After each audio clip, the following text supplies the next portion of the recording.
Cast की तलब जिसको सबसे ज़्यादा है, आज उसी पे अपने 1 मिनट थोड़ा खर्च करते हैं और कोशिश करते हैं उनको जानने की। ये आपको सभी को पता है, ये कास्ट सिस्टम इधर है। और जो कास्ट, एक जाति हमें मिलती है, वो किधर से मिलती है? हमारे पितृपक्ष से, हमारे पिता की साइड से। जी,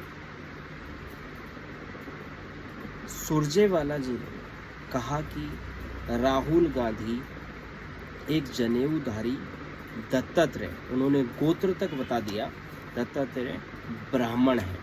ठीक है, ब्राह्मण से बात एक दिमाग में खटकती है।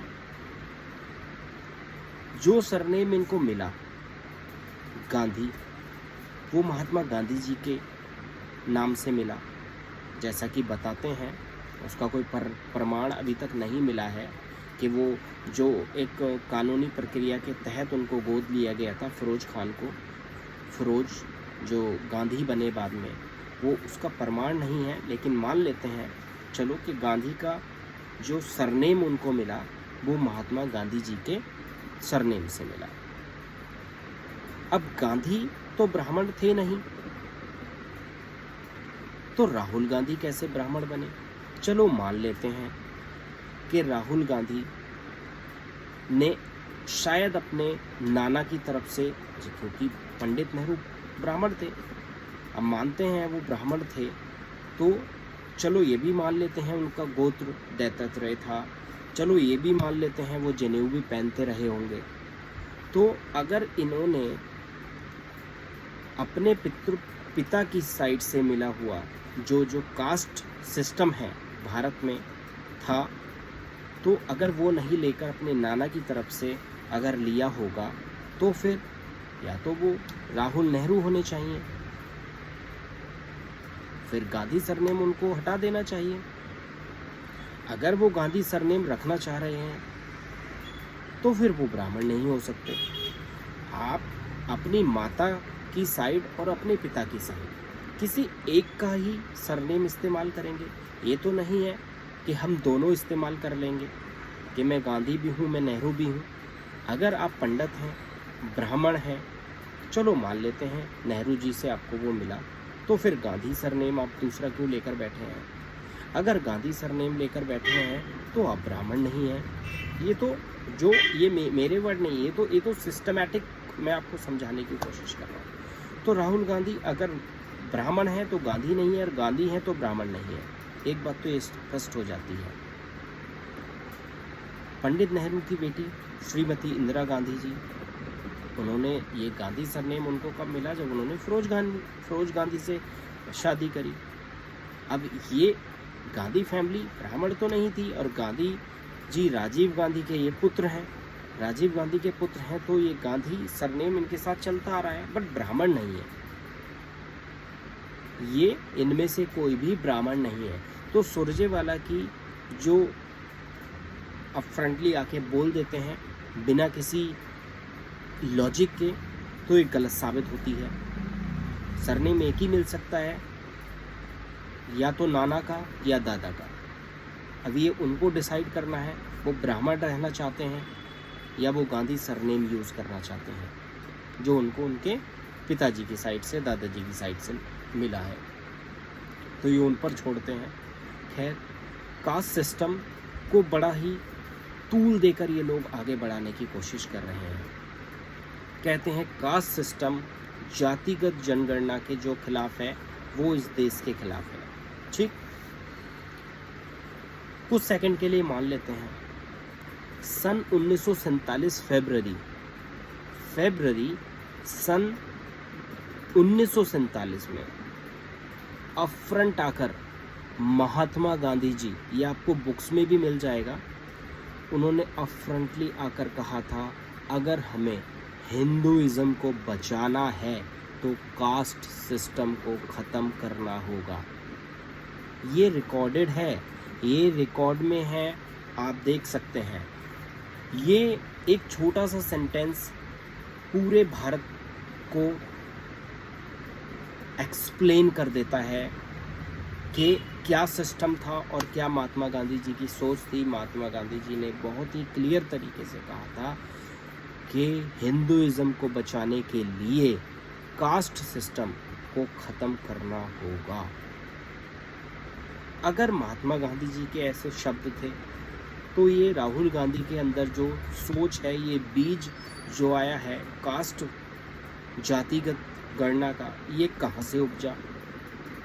महात्मा गांधी के बाद आते हैं इंदिरा गांधी, इन्हीं की दादी जी इंदिरा गांधी।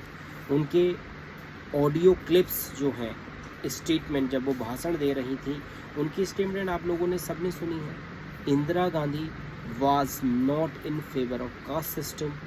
उन्होंने क्लियर कहा है हमें कास्ट सिस्टम से छोड़कर, इस सिस्टम को छोड़कर, इससे निकलकर हमें एकजुट होने की ज़रूरत है अगर हम श्रेष्ठ भारत और एक अच्छा भारत बनाना चाहते हैं। तो मैं जानना चाहता हूँ जिनसे इनको सरनेम मिला, गांधी, महात्मा गांधी जी, राष्ट्रपिता महात्मा गांधी, जिनको राष्ट्रपिता का दर्जा दिया गया है, अगर वो इस स्टेटमेंट, इस लॉजिक के खिलाफ थे कि हिंदुइज्म खत्म हो जाएगा अगर हमने कास्ट सिस्टम नहीं छोड़ा, तो हिंदुइज्म को बचाने के लिए कास्ट सिस्टम का ख़त्म होना बहुत ज़रूरी है। गांधी फैमिली के धुरंधर महात्मा गांधी जी, इंदिरा गांधी जी, सब कास्ट सिस्टम के खिलाफ थे।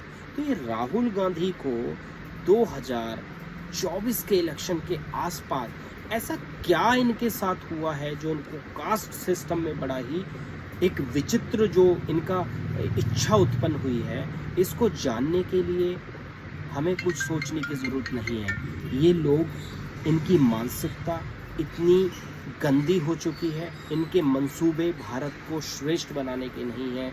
इनके मंसूबे सिर्फ और सिर्फ भारत को किसी भी तरीके से तोड़ा जाए, आपसी मतभेद पैदा किए जाएं और लोगों को आपस में लड़वाया जाए। ये इनकी मुहिम है और इसमें सिर्फ ये राहुल गांधी या गैंग ही काम नहीं कर रहे हैं।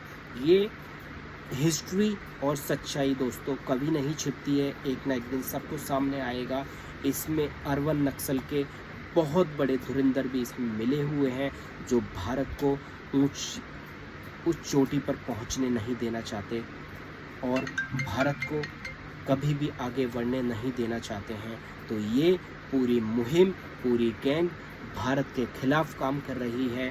हम लोग जो एकजुट हो रहे थे, यही हमारी सबसे बड़ी ताकत थी और ताकत बनी रहेगी। तो दोस्तों, कास्ट सिस्टम के चक्कर में हम लोगों को नहीं पड़ना है।